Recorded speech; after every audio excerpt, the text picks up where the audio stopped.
My to už začínáme. Tak jo, takže počkej. Nějaká tak. Já jsem, ale počkej, já jsem ještě, teď už se to natáčí. Tak. Může se to ustřídat. To se stříhne.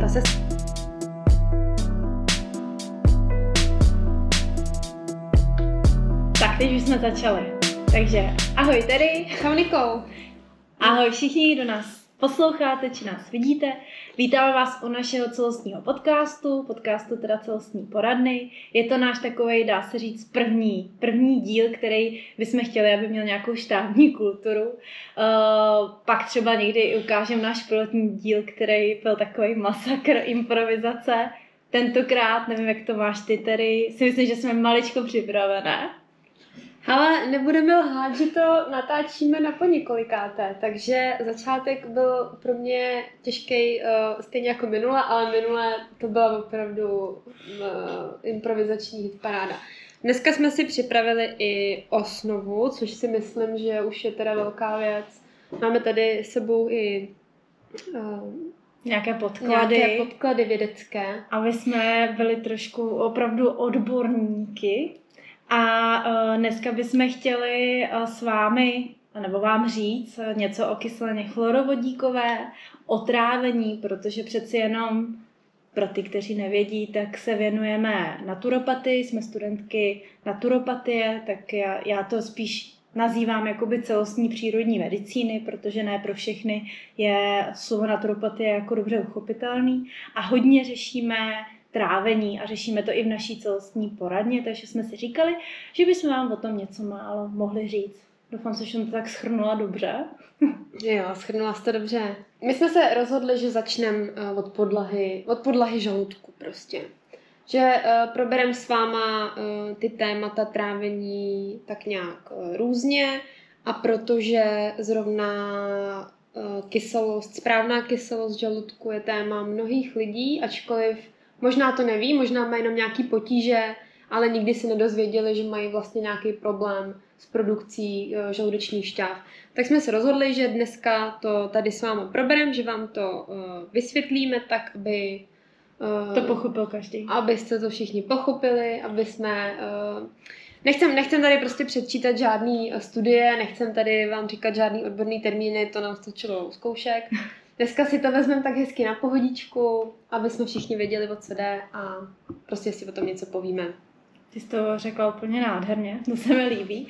A je to tak, jak říkáš, s tím, že vlastně mi tak napadlo, že bychom to mohli, jak si takhle budeme povídat, jako kdybychom to říkali svým klientům. Protože myslím si, že obě i tak fungujeme, že se to snažíme říkat lidsky, tak aby to člověk jakoby pochopil, protože já si sama myslím, že když něco člověk pochopí, tak už to nikdy nezapomene.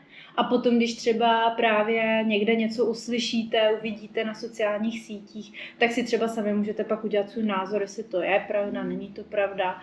A my se tady o té kyselině chlorovodíkové asi hodně rozpovídáme, protože jak už i Terka řekla, tak je možný, že z toho má spousta lidí jakoby nějaké zažívací problémy. Co třeba jsem pochytila já z praxe, tak mě docela dost klientů říká, že nemá problémy s trávením, ale pak třeba chodí jednou za týden na záchod, mají zácpu, nebo po jídle je prostě bolí bříško a vlastně to ty klienti ani nevnímají. Což potom si říkám, tak možná tady nějaký trouble je na téhle úrovni, ale ten člověk to ani jako neví, jo. Takže opravdu si myslím, že je třeba dobrý, když si nás teď posloucháte, tak vlastně si tak jako sami se zamyslet, jestli opravdu to vaše trávení je jako na jedničku, anebo jestli náhodou tam někde něco jako nepokulhává. Nevím, jak to máš ty, ale já si třeba sama taky vím, že když prostě si třeba dám já smetanu, tak to určitě bude pokulhávat trošičku, ale občas jí prostě dám. To bude velký kulhání. To je kulhání. Ani nepůjdeš. Si poběžím. No, je přesně fakt, že jako ruku na srdce, my jsme jako zvyklí na to žít třeba v nějakém nekomfortu. A když v něm žiješ prostě desítky let, jo, když máš každý den prostě ráno průjem, tak si na to jako zvykneš. Prostě ti to, jako první roky ti to štve, je to nepříjemný, a pak si říkáš, co prostě, no, tak mám každý den průjem, tak už si na to jako zvyknu. Když jdu na dovču, tak si vezmu černý uhlí, aby se mi to vyhlo. Ale přijmeš za ten svůj standard to, že prostě máš průjem. A to samý můžeme použít do různých dalších jako témat v tom trávení, že ty lidi si na to prostě jako zvyknou. No. Tak je mi blbě po jídle, tak prostě mi blbě po jídle. A zrovna s tím žaludkem, tam je to podle mě docela častý, protože jako všichni máme v okolí lidi, kteří prostě pálí žáha, že jo, non-stop. Tak pálí mě žáha po jídle, ale nebudu to řešit, po jídle si dám prostě Rennie, nebo prostě tady nějaký gaviskony, nebo mlíko, nebo něco všechno. Dobře, to nevadí. Teď něco venku spadlo.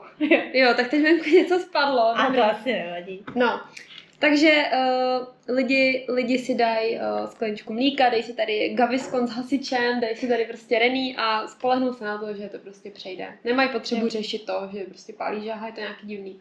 A to je přesně o čem ty mluvíš, že my jsme si zvykli na tady ten pocit, jako i ohledně toho trávení, že přesně nám po něčem není dobře, ale my to neřešíme. A já si myslím, že to je i celkově, protože je všechno uspěchaný, máme toho strašně moc, ta pozornost utíká všude možně, tak ty prostě tady to přežiješ, protože to zase není takovej pain pro tebe, že by ti to zastavilo, že musíš doktorovi, protože když máš prostě průjem, jenom ráno třeba, tak některý ten člověk je vlastně rád, že si dojde jako na ten záchod a nehodlá to nějak řešit. A to tělo, jak je prostě fascinující, jak ono to vydrží. Jo? My můžeme takhle s tím poničeným trávením vlastně jako žít docela dlouhou dobu, aniž bychom nějak jako museli eliminovat svoje chování, že jo. Takže jako vím, že spousta lidí vlastně si jako klidně dá tamhle něco, co jim dělá blbě, jo, druhý den mi bude zlé, no tak přesně dám si tady nějaký, jako jak ty si říkala, gaviskon, nebo prostě si dám Iberogast a na tom prostě pofrčím klidně jako 3 měsíce a jsem s tím naprosto v klidu. Což si myslím, že ale bohužel sebou potom nese kaskádu dalších onemocnění, který ale přicházejí až postupem let. A ruku na srdce, kdo z nás přemýšlí, co bude za 10 let nebo za 5 let, jako s naším zdravím, nebo na co jsem tak jako přišla, tak vlastně spousta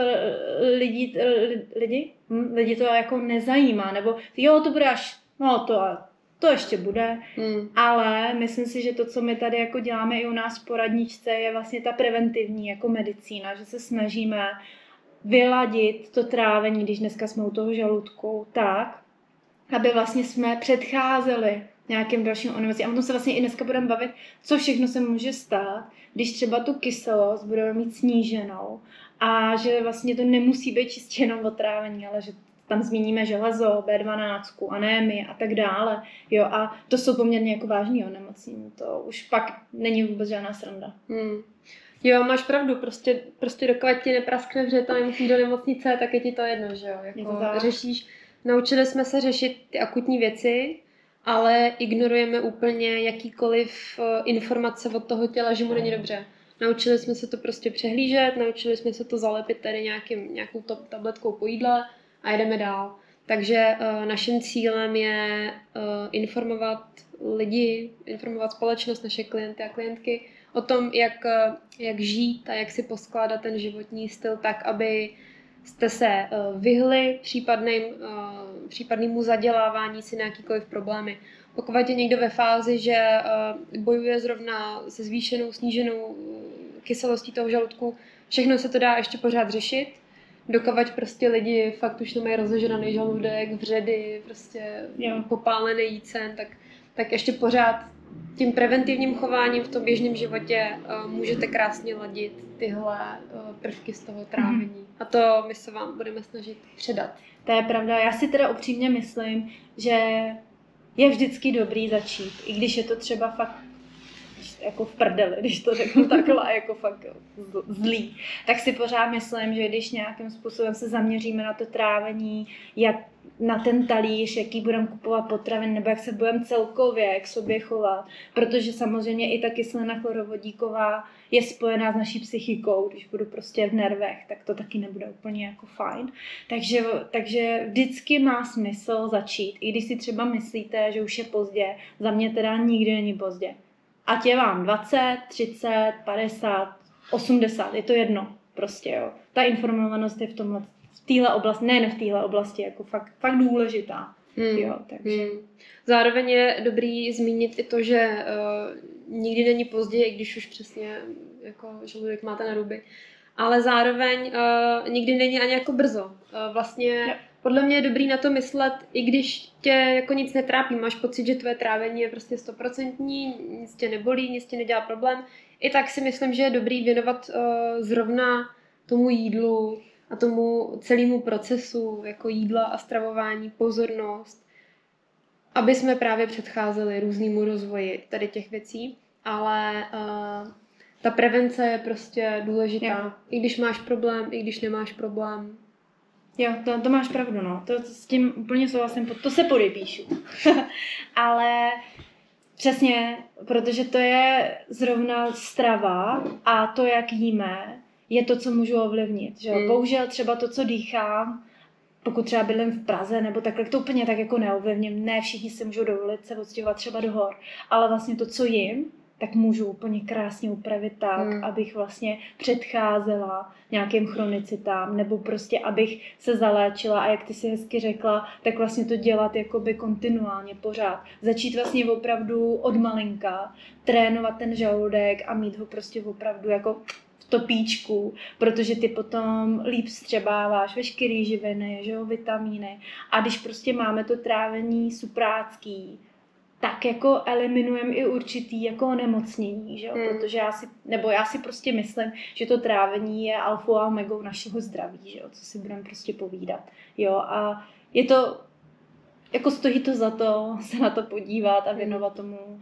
jakoby tu pozornost a prostě trošičku si pozměnit, když tak ten talíř, nebo prostě koupit třeba malečko jiný potraviny, než jsme zvyklí. A dělat to postupně. Tady určitě není cílem tady vám něco povídat a abyste všechno změnili hned. Ale za mě je to pomalýma krůčkama k té trvalé změně, aby to vlastně jako vydrželo navždy. Jo, protože já nejsem zrovna takovej ten typ člověka, který se pro něco nadchne a jde to dělat okamžitě. To jako, není náš styl. To přesně není náš styl, ale myslím si, že pro spoustu lidí vzhledem k tomu, jaký žijeme v době, že je to všechno uspěchaný jako blázen, nemáme čas, jsme strašně ve stresu, nejsme kvalitně třeba vyspalí, tak ty změny se dělají těžce. Proto si myslím, že je lepší se informovat, zjistit, jak funguje to tělo a pozvolna pomalými krůčky změnit ten svůj návyk na ten třeba, který mě dělá lépe. Samozřejmě je to individuální. Tady, jako my budeme říkat věci obecný, ale každý člověk je jiný, takže tam je jako, aby to zase tady někdo nebral úplně jako dogmaticky, ale tohle holky řekly, tak to takhle budu dělat. Je potřeba si najít svůj styl v tom. Jo. To vím i v praxi mojí třeba, že opravdu je to hodně individuální a my bychom i dneska tady třeba zmínili pár bylinek na tu kyselost, který třeba podporujou to trávení, ale zase je potřeba na to jako koukat individuálně. Každá ta bylinka má samozřejmě nějakou schopnost a u každého bude mít trošičku jako jinou, si myslím. A to je takhle i s lékama, to nemusí být jenom bylina, nebo strava. Jo, jako. Prostě není to dogmatický, není to tak, že to tak musí být. My studujeme vlastně stejný obor, my teda zrovna si i shodneme jako v názorech, ale je potřeba si na všechno dělat svůj vlastní názor, sbírat si ty informace z různých zdrojů, takže jsme rádi, jestli jste si vybrali náš zdroj, ale vemte si z toho taky jenom to, co vám sedí, vemte si nějakou inspiraci, něco si můžete vyzkoušet, ale rozhodně nic není černobílý, ani my se nechováme černobíle, jako úplně v pohodě prostě všechno. Takže prostě každý si z toho vemte, co se vám líbí, co se vám nelíbí. No, můžete napsat, my si to možná přečteme, ale jako, no, uvidíme, možná to prostě vymažeme. Vypneme komentáře, ať máme klid. No. Je to tak. A důležité je zmínit, že nemusíte se stresovat, jestli je vám 40 a doteď jste jedli rohlíky s máslem. V pohodě, my jsme taky vyrostli na rohlíku s máslem, někdy na rohlíku s kečupem a takhle. Takže nikdy není pozdě, můžete pomalu začít ladit, co potřebujete ladit, jděte na to hezky pomalu, rozumně, tak aby vám to bylo příjemný. Ideálně na základě nějakých odbornějších informací nebo aspoň nějakých, protože ne každý Reels na Instagramu, našeho samozřejmě, ale ne každá věcička, co kde vidíte, musí být jako nutně pravdivá. Jo. Takže ověřujte, prověřujte, sbírejte informace a poskládejte si svůj vlastní návod na své zdraví. Přesně. A to bude asi nejlepší. To je, ještě než úplně začneme, tak to to bych ještě tady taky zmínila, že opravdu pokud někde někoho sledujete na Instagramu nebo na nějakých sociálních sítích, anebo prostě to je jedno, někde jste si koupili e-book, tak vždycky je dobrý na to koukat i z druhé strany a ověřovat si ty informace, protože někdo může mít prostě několik set fanoušků, může to být prostě super člověk rádoby jako odborník ve výživě, ale vy, když si pak jako zjistíte, jak opravdu to tělo funguje, tak ne vždy to může být pravdivý a vy, když se pak držíte některých pravidel, tak si můžete jako poškodit to zdraví. Proto vždycky všechno s rozumem a já třeba svým klientkám říkám, vyzkoušejte si to a sledujte se a pak mi řekněte, jak to na vás fungovalo, protože samozřejmě ten člověk si ladí takovou tu svoji cestu a přijde si na to sám a já pak už jenom jakoby ho koriguju a řeknu, jo, dobrý, tak vám funguje tohle, tak pojďme s tím pracovat. A to si myslím, že je důležitý jako celkově, jak přistupovat k informacím nejen o zdraví nebo nejen jakoby o jídle, ale opravdu si to pozvolna zkoušejte na sobě a koukejte na to i jako z druhé strany, protože někdy to fakt může být i jako průser a můžete si poškodit zdraví typu jako keto dieta a tak dále, že jo, tak jako o tom se tady asi úplně zmiňovat nebudem, ale opatrně s tím, je to opravdu jako křehoulinká záležitost situace. A to je přesně ono, třeba keto dieta může být skvělý terapeutický nástroj, ale ta keto dieta, kterou vám tady prodají v pytlíčkách, jako to už je potom přesně napováženou, nebudeme to tady dneska rozmazávat, ale prostě všechno je, má to prostě vždycky dvě strany. Vždycky je potřeba prostě to řešit ze všech možných úhlů a postupně se dobrat k tomu svýmu postupu, který vám bude vyhovovat, bude bezpečný pro všechny a bude to prostě ta správná cesta pro vás. Takže jestli si vezmete něco z našeho dnešního povídání, budeme rádi. Napište nám třeba, jestli jste něco zkoušeli, jestli jste se potom pozvraceli, nebo prostě, já nevím, jsi začala na takhle. Ne, ono vám bude dobře. Bude vám dobře. Napište nám, že vám bylo dobře, potom co jste zkoušeli nějaké naše rady. A my budeme rádi za takovou zpětnou vazbu. Nebo třeba nám napište, jestli už jste něco takového zkoušeli a byla to úplná blbost. Jestli jste se tady... to je možná taky zajímavý. Jo, jestli jste si tady koupili detox za 6 000 a pili jste tady litry javorového syrupu, tak nás taky zajímá, jak jste se cítili. To by mě opravdu zajímalo. takže prostě jsme otevřený. Takže... Jakýkoliv kritice, Rejža. Já se omlouvám, Rejža nám tady ukazuje něco, co vůbec nemá nic společného se zdravím, nebo já jsem to nepochopila, takže se omlouváme, že náš pokus odletěl a už jsme se tady jsme se minule domluvali, že ho nahradíme umělou inteligenci. A to se nám zatím nepodařilo. Jsme na to nevybrali dost peněz, takže... Možná bychom, já nevím, můžete nám i platit za tohle? My jsme potřebovali, kdybyste nám něco naposílali a my jsme mikrofony, my si totiž sem koupit mikrofony. My už jsme natočili jedno video a rozhodli jsme se, že potřebujeme pro naší kariéru mikrofony. Přesně, protože jsme zjistili, že můj mobil prostě mu nefunguje mikrofon, takže jsme zase natáčeli na jiný. Je to těžký, ale ne kvůli tomu tady nejsme. Každopádně, já si myslím, že bychom teda mohli už něco říct o té naší chlorovodici. A já si myslím, že bychom možná tady mohli začít jako celkově trávením, protože spousta lidí, nebo myslím si to, mi řekne, že trávení vlastně začíná v žaludku. Což si myslím, že bychom tady mohli říct, že to úplně tak jako není. Nebo, co si o to myslíš? Ale myslím si, že spousta lidí si přesně myslí, že někde něco sní, tak to prostě jako vykadí a tím to skončilo, jo? Jestli ho bolelo břicho, pálela žáha, OK. To prostě tak asi bejvá, si ty lidi říkají. Ale důležité je přesně zmínit, že to trávení začíná vlastně, už když třeba to jídlo si jako připravuješ. Už když prostě doma začnete dělat večeři, nebo tady vaříme krabičky. Jasně. Prostě kdykoliv už začneš připravovat jídlo, dotýkáš se těch surovin, cítíš, jak voněj, vidíš je, vnímáš je, tak už vlastně tvoje tělo přijímá signály, že prostě budeme tady něco jíst. Takže už vám začne postupně ladit, veškerý to trávení hezky se nastartuje, připraví se, což je právě jedna z výhod domácí přípravy jídel, protože když před vás v mekáči šoupnou hranolky za 30 sekund, tak jste nestihli to tělo připravit, že jo? Když si objednáte voltíka. Pan kurýr vám to přiveze. Musíte si dlouho prohlížet ty obrázky, abyste si představili, že to budete jíst. A nebo když budete mít tu taštičku, tak doporučuju čuchat. A my jsme navodili ten pocit toho jde se jíst. Nebo si doma třeba šahejte chvilku prostě na bramboru, pak si jdete hranolky. Takže trávení je prostě komplexní proces, který rozhodně nezačíná v žaludku. Začíná vlastně mimo tělo úplně. Jo. Začíná tím, že jsme s tím jídlem v kontaktu, prostřeme stůl, nakrájíme jídlo, uvaříme jídlo, připravíme jídlo, tak už tam to tělo se vlastně ladí na to, že bude nějaký jídlo, prostě začne připravovat třeba trávicí šťávy zrovna a potřebujeme to tělo vlastně i sklidnit, hodit ho do toho parasympatiku. Do parasympatiku, přesně. To jsem chtěla přesně říct, že je důležitý bejt jakoby v klidu, nebejt v tom stresu, v tom sympatiku, což je vlastně ten stresový stav v té hlavě, ale bejt v tom parasympatiku. Já si vždycky představuji jako prostě takového skouřenýho kámoše, víš co, jako hele, jsme v chillu, jdeme si dát něco dobrýho. A o tomhle to přesně, že když budeme takhle v klidu, tak budeme i líp trávit, jo, takže proč to tady vlastně zmiňujeme, je, že i když má někdo potom průšvih ohledně té kyselosti žaludku, jak tam hraje velkou roli i stres. Takže ta příprava, vlastně jako to vaření vás může i vyklidnit, protože to je forma nějakého rituálu, jo?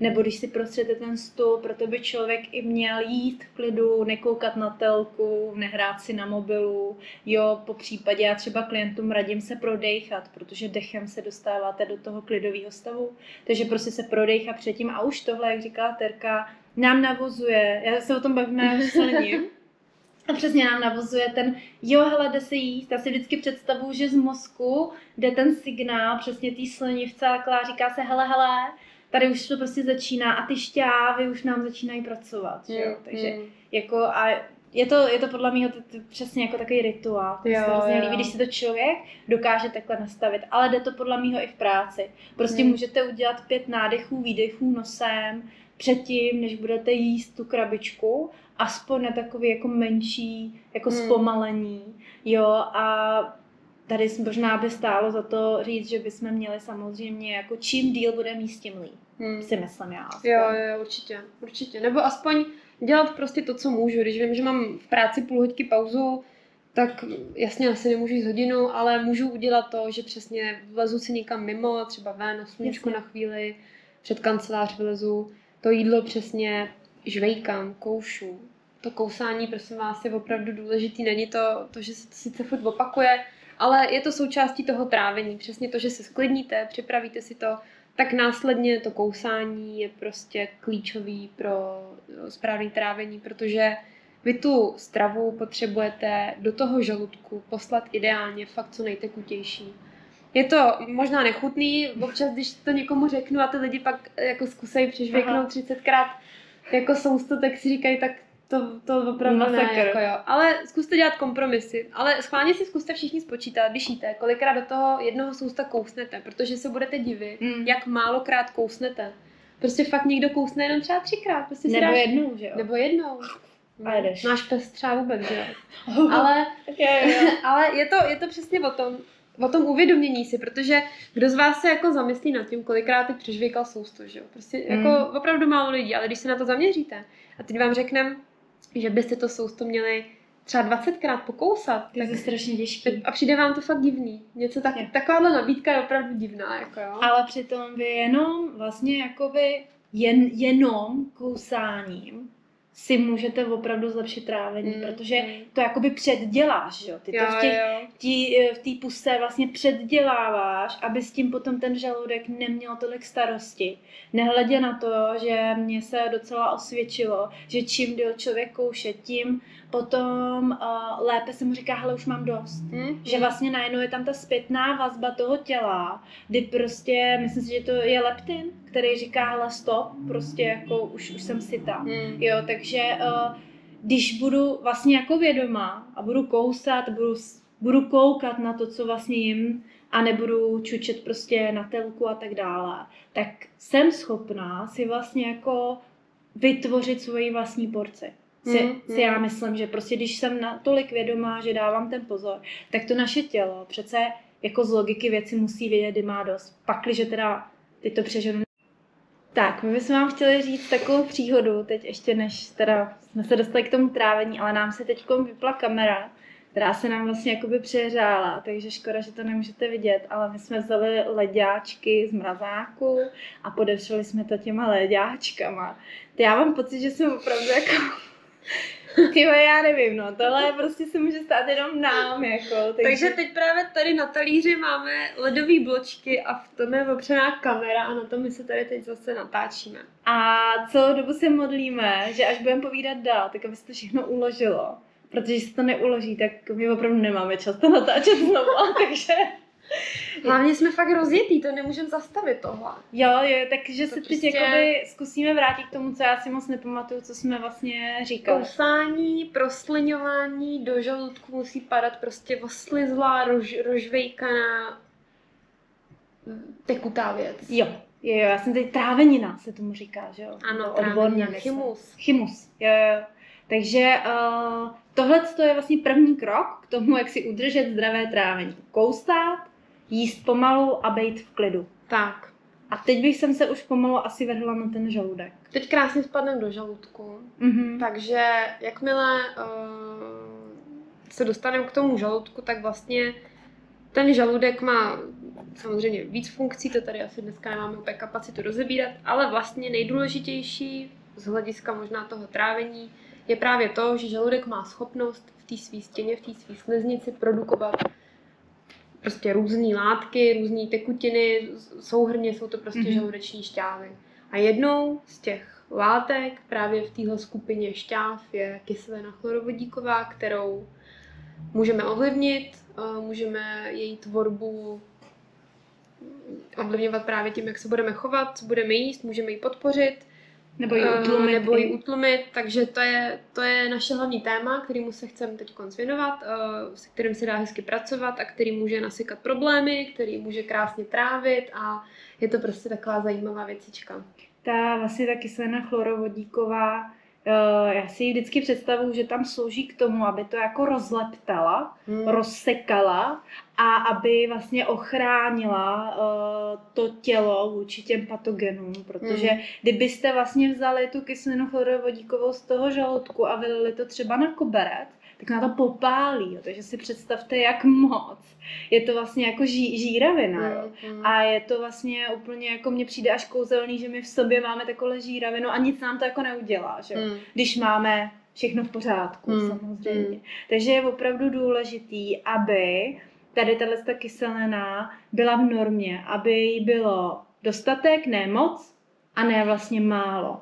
A tady asi si rovnou můžeme říct, co znamená, když je jí hodně, to nazýváme jako hyperchloridie, to znamená, že máme opravdu hodně té kyseliny chlorovodíkový. A když jí máme jakoby málo, tak je to hypochloridie, což znamená, že máme vlastně nedostatek té kyseliny. S tím, že v praxi se spíš setkáváme vlastně s tím, že klienti mají hypochloridii, takže sníženou tu kyselost žaludku, což mně přijde zajímavý, protože většina lidí přijde s tím, že má vlastně zvýšenou tu kyselost žaludku, protože z logiky věci, když vás jako pálí žáha, tak si řeknete, že jste jako překyselený. Ale ono to je paradoxně jako naopak, jo? Že vlastně může se stát, že spíš máte sníženou tu kyselost žaludku a to tam dělá tu neplechu a to vlastně pouští to do toho jícnu, jo, takže to mi přijde vlastně jako zajímavý, že člověk nebo já jsem v tom taky tak žila, když jsme se tomu začali víc jako věnovat, že jsem vlastně jako jsem si myslela za svého raného mládí, že prostě jsou spíš jako klienti, že mají hyper, ale vlastně se ukazuje, že já myslím si, že to je nějakých 80%, jo, že vlastně klienti trpí spíš tou hypochloridii, nebo všeobecně ta populace trpí tou hypochloridii. Že jo, nebo jako myslím si, že tomu tak je a není se čemu divit vzhledem k tomu, jaký žijeme život, že jo. To je prostě stresíčky, málo spánku, kafíčka, jídlíčko výborný. Dáme si prostě nějaký jídlo, protože samozřejmě například třeba káva taky tlumí vlastně jako sekreci té kyseliny chlorovodíkový, takže máme rádi kávu, že jo. Takže je to těžký, když vlastně jako by si to člověk třeba neměl dopřát, jo. Takže je potřeba na to koukat jako komplexně, protože my můžeme mít zdravou tu hladinu, ale pak se stane, že budeme hodně ve stresu, budeme špatně jíst a vlastně budeme nevědomě tlumit tu kyselinu chlorovodíkovou. Tady je prostě důležitý pochopit to, že ta kyselina má v tom žaludku jasnou funkci, Pomáhá nám ve spoustě věcech, ať už je to ochrana přesně před různýma mikrobiálníma složkama té stravy. Je to taková prostě sterilizační linka první, která vlastně z toho jídla odstraní ty nežádoucí patogeny. A samozřejmě je tam spousta dalších funkcí, jako je rozkládání té stravy, nebo aktivace enzymů pro trávení, nebo přesně hraje roli i ve vstřebávání železa, vápníku, Bček, že jo, B12. Každopádně je důležité pochopit, že ta kyselina tam je z nějakého důvodu a my musíme pomoct našemu tělu, aby jí měl dostatek, aby jí měl tak akorát, kolik přesně potřebuje. Takže přesně další důležitá věc je, když už je nějaký problém, tak správně diagnostikovat, o jaký problém se jedná. Protože přesně máte pocit, že vás pálí v krku, pokašláváte, hoří vám prostě jícen, automaticky člověk předpokládá, úplně mi prostě hoří žaludek, mám tam strašně kyseliny. Občas bývá blbý, že vlastně i jako lékaři řeší oba ty případy vlastně stejně. Dostanete vlastně po každý léky na utlumení té aktivity.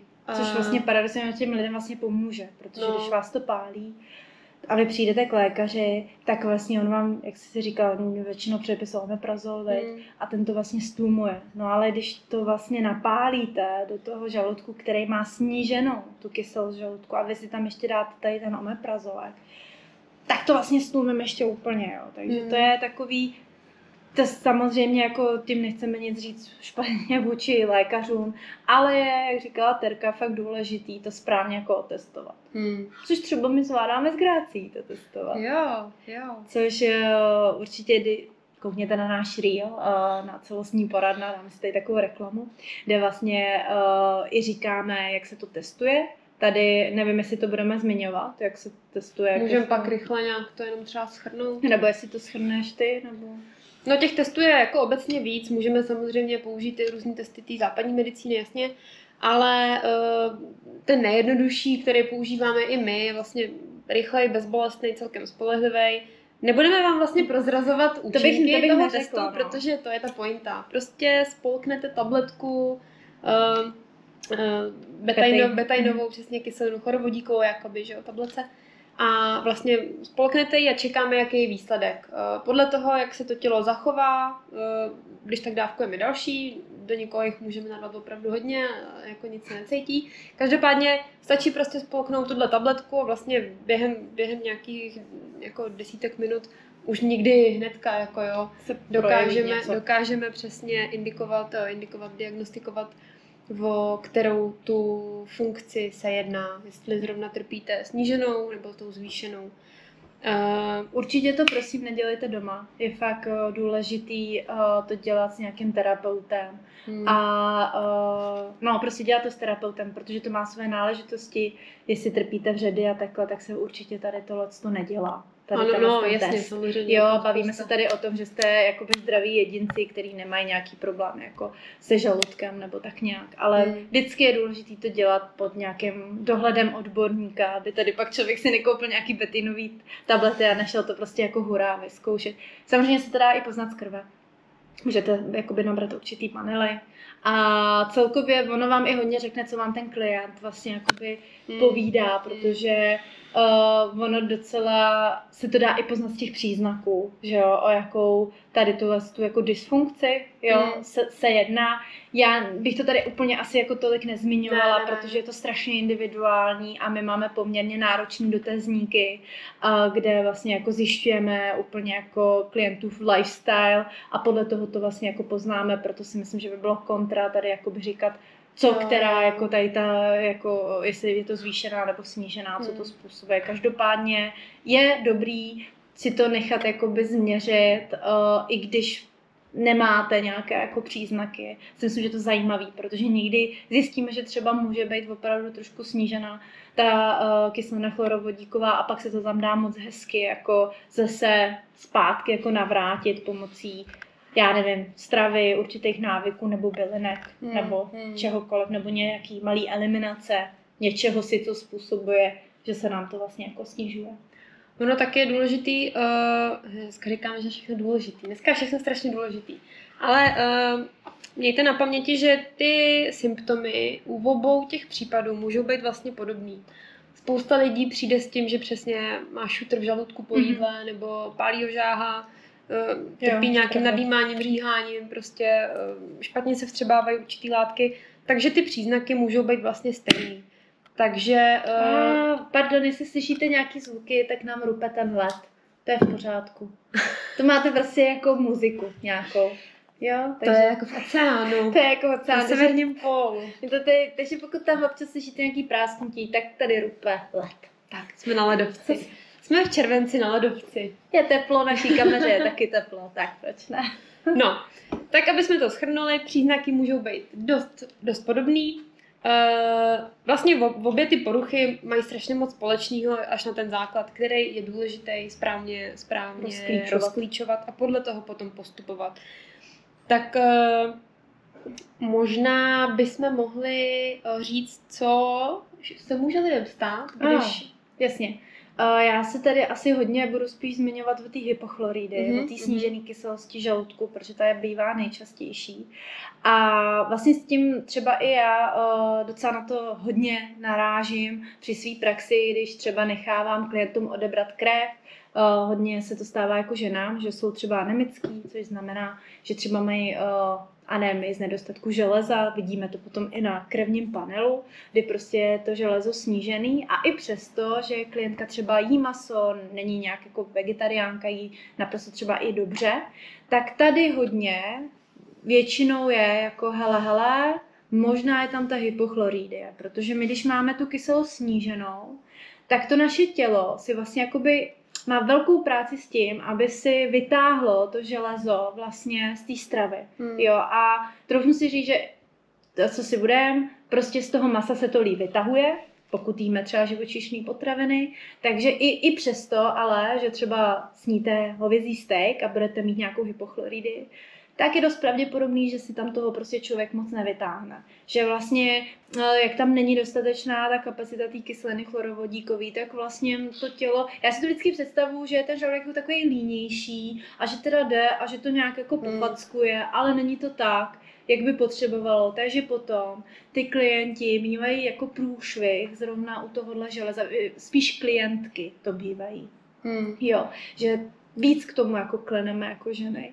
A prostě pak to najednou vidíte, že vy úplně tolik jako neřešíte, tolik jako to železo samotný, ale vlastně začnete tím trávením. Že si řeknete, udělá se ten test, zjistí se, že je tam ta hypochloridie, takže vy vlastně jako se snažíte úplně zesílit tu kyselinu, máme tady i psa dneska, kyselinu chlorovodíkovou. A psí bitka. Ale my to máme tady prostě dneska úplně jako zábavný. A najednou ta klientka krásně začne vstřebávat to železo, jo. Ale samozřejmě to nějakou dobu trvá, takže se tam třeba pak dosuplementuje, že jo, pakliže je to nějaké, jsou nízké hodnoty. Nevím, asi bych se tady nerada zamotávala do panelu železa, tak to bych nechala asi samostatný podcast, to si taky zaslouží. A samozřejmě tam ještě i B12, že jo, která potřebuje tu kyselinu chlorovodíkovou poměrně dost, jinak vlastně si ji vůbec jako nedokážeme si ji vytáhnout, nebo jak to jako říct, vstřebat. Protože vlastně, jakmile naše žlázy žaludku vylučují žaludeční šťávy, není to jenom kyselina chlorovodíková, je tam například právě i vnitřní faktor, což je takovej převozník té B12. Jakmile je ta produkce snížená, máme málo toho vnitřního faktoru, ta B12 prostě má pak problém se vstřebávat. A netýká se to jenom železa B12, jsou to i B1, je to i vitamin C, je to i folát, vápník, všichni potřebujou tyhle ty kámoši, potřebují prostě dobře kyselý prostředí v žaludku, aby se hezky vstřebávali. Takže když třeba řešíte přesně tu anémii, nestačí do sebe rvát jenom železo horem spodem, nevím, jak to dělají lidi spodem, ale dobře. Nestačí prostě jenom tady jíst železo od rána do večera, je potřeba řešit, když třeba ty hodnoty se dlouhodobě jakoby nezvyšují, je třeba řešit i to, jestli náhodou není problém v tom žaludku, protože jestli je, tak samozřejmě nevstřebáváte. Takže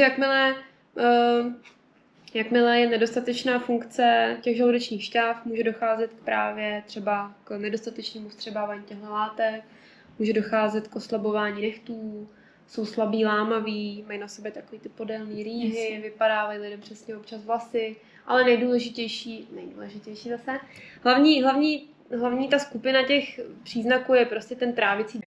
Dneska to natáčíme na potřetí, protože se nám přehřívá pořád ta kamera. Možná tady na konci dáme takový ten transparentní účet, kde bychom vás chtěli poprosit o příspěvek a my si koupíme nějakou normální kameru s mikrofonem, protože já se fakt strašně bojím. My jsme slyšeli, že se něco nahrálo a zní to strašně. Nějak nám i nefunguje mikrofon. Takže takhle to je, když jste chudý a chcete dělat něco takového. Takže všechny naše 4 fanoušky prosíme, aby... Mami, prosím tě, můžeš nám něco poslat?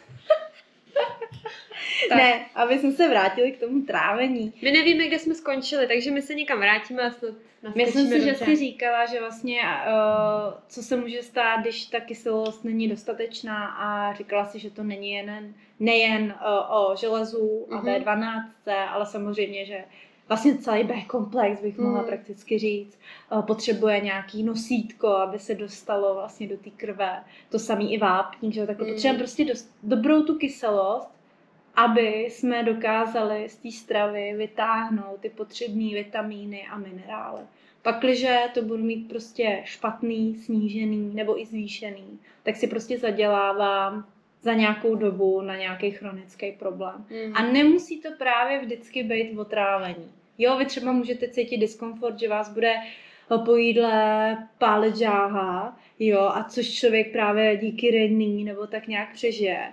Ale přesně za 10 let můžete prostě mít anémii nebo můžete mít nedostatečnou B12 a z toho další jako problémy s krvetvorbou, problémy na nervové dráze, teď hladině, nevím, já jsem teď dělala nějaký jako hodně odborně, nezdařilo se, ale prostě můžeme si, pak najednou zjistíte, že se vám ten průser stál někde úplně jinde, kde by to třeba člověk nečekal, ale takhle, když vlastně víte, že díky té kyselině chlorovodíkové a dalším šťávám, enzymům se vlastně jako dokáže vytahovat tady ty potřebné minerály a vitamíny, tak potom logicky z toho můžu odvodit, že když mám na tomhle jako nějaký problém, nebo mám tam jako nějakého prostě problém, tak vlastně můžu potom mít sníženou jakoby hladinu nějakých vitamínů, minerálů, což sebou nese za nějakou dobu prostě nějakou nemoc. Nebo ještě jedna věc, co jsme tady nezmínili, na kterou jsem myslela, je Helicobacter pylori, který vlastně takový mrňous, který v tom žaludku normálně může přežívat a vlastně vám nic nedělá. Ale je tam vlastně pod kontrolou té kyseliny. Jakmile ta kyselina se sníží a není v tom žaludku dostatečně nízký pH, který je nepřátelský pro tyhle mrňouse zlobivý, jestli můžeme takhle tady teď říkat, tak vlastně jakmile se zvýší pH, to znamená, jakoby, že není to dostatečně kyselý, tak může převzít nadvládu Helicobacter, který se vám přemnoží se vám v žaludku a nadělá tam takovou brutální pasiku, který potom říkáme vředy. Kdo má vředy, jistě ví, co za nepříjemnou událost v životě tohle je. Takže jakmile někdo řekne, že má vředy, trpí, je to strašný, to je fakt strašný, tak je to právě, může to být ten následek i toho, že ta kyselost toho žaludku není dostatečná a nadvládu vám tam drží Helicobacter, který se moc rád vrací. Vředy, jakmile se objeví, je to opravdu běh na dlouhou trať a je to velký trápeníčko, takže to je další z věcí, která se bohužel stává, jakmile ta žaludeční kyselost není dostatečná. To je úplně super point, protože Helicobactera, pamatuju si, když jsem ještě dělala v nemocnici na interně, tak tam se hodně se řešil, protože to jako každý druhý.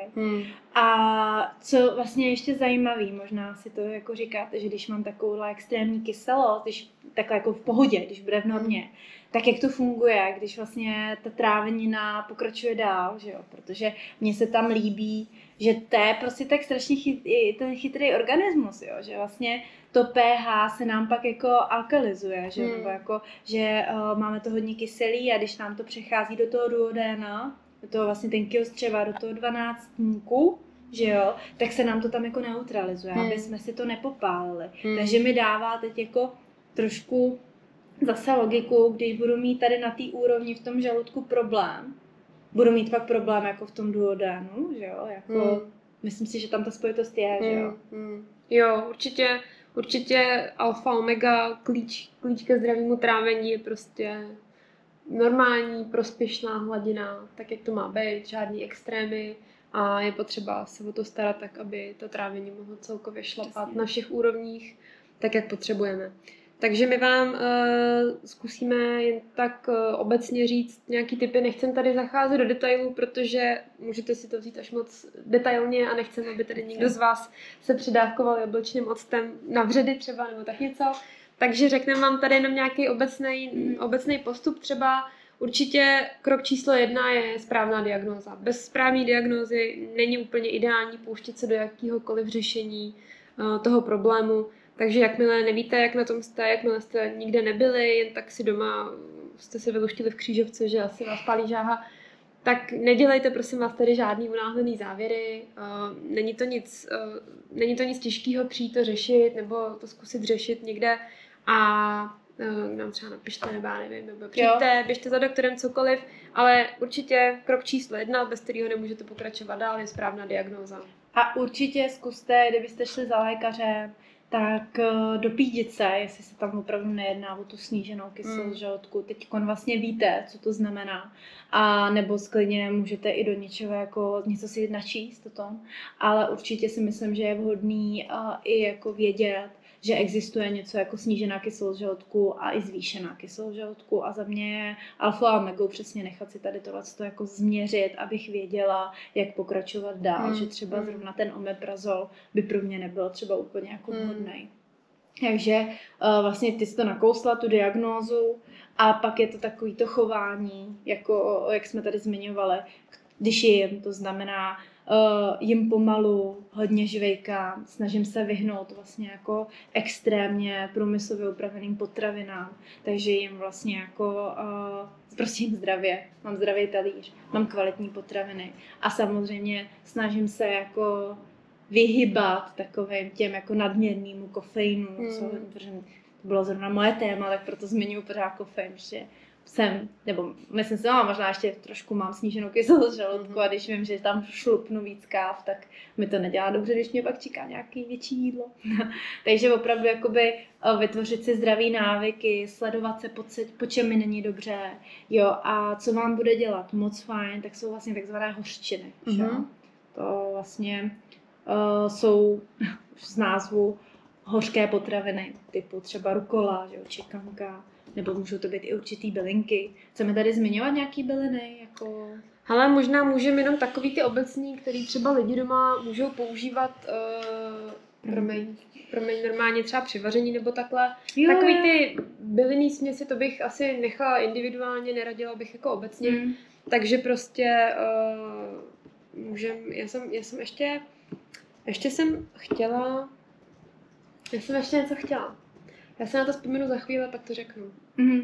Určitě fajn na žaludek vám dělá majoránka, že jo? Může to být, ale co je ještě takový kmín, samozřejmě taky, jako, ale to je spíš na takový na to nadýmání. Mně tam pořád jako hraje hořec a tak dále, taky ty pravý hořčiny, který ale asi doma úplně nemáte. Ale třeba fenikl, skvělej, krásně funguje. Můžete prostě použít cokoliv takového jako při vaření, ono to hezky nastartuje to trávení. Koukněte, co doma máte. Oregano, majoránka. Že takový ty docela jako český bylinky, ty jsou takový hodně jako na to trávení, ale samozřejmě pokud je tam pak nějaká jako větší hypochloridie, tak doporučuji opravdu si to nechat naměřit a pak třeba si nechat udělat jakoby směs na žaludek, kde jsou opravdu takový ty jako pravý amára, že jo, kde to prostě máte ty hořčiny opravdu jako hořký. Paradoxně, když máte sníženou tu kyselost žaludku, jak vám tyhle potraviny budou chutnat. Jo, což je jako zajímavý taky takový další ukazatel, že ty klienti mají rádi hořkost, že jim to vlastně jako vůbec nevadí, nebo i kyselý, že jo, že vlastně to jako vyhledáváte, protože to tělo to potřebuje. Jo, takže to je za mě taky takový docela fajn ukazatel Jakože hele, možná by se tady něco mohlo objevit. A samozřejmě máme tady našeho kámoše jablečný ocet, že jo. Náš miláček. To je, teď jsme nedávno viděli, že jablečný ocet je naprostá kravina a že to jako ničemu nepomáhá, tak když se budeme bavit, tady když mě jako řekni, že nemám pravdu, ale když se budeme bavit o kvalitním fermentovaném jablečném octu, tak za mě je to prostě opravdu jako lék, bych to tak kvalifikovala. A ten vám opravdu, to je takový regulátor, ty kyseliny chlorovodíkový. To znamená, že on je tak chytrý, že když mám tu kyselost jakoby zvýšenou, tak on mi jako sníží a když ji mám zase hodně sníženou, tak on mi ji zvýší. Takže za mě určitě by to mělo patřit do kuchyně. Na zálivku třeba salátu, já neříkám vůbec nikomu, aby to tady jako pil na hektolitry, nebo aby si každý den ráno na lačno dával jablečný ocet, to je potom asi na terapeutovi a na tom, jak se domluvíte. Ale jako do salátu, zálivka kyselá mi přijde naprosto božsky a uděláte s tím opravdu jako velkou písničku. Jo, takže jako doporučuji ho mít a hlavně pokud máte jablíčka, třeba na podzim potom, tak se dá krásně jako vyrobit. A je to za pár kaček a vydrží fakt dlouho, protože je skvašený. Jo, jablečný ocet, to je naše superstar, no. Takže když si to shrneme, je důležitý zjistit, po čem vám je a není dobře.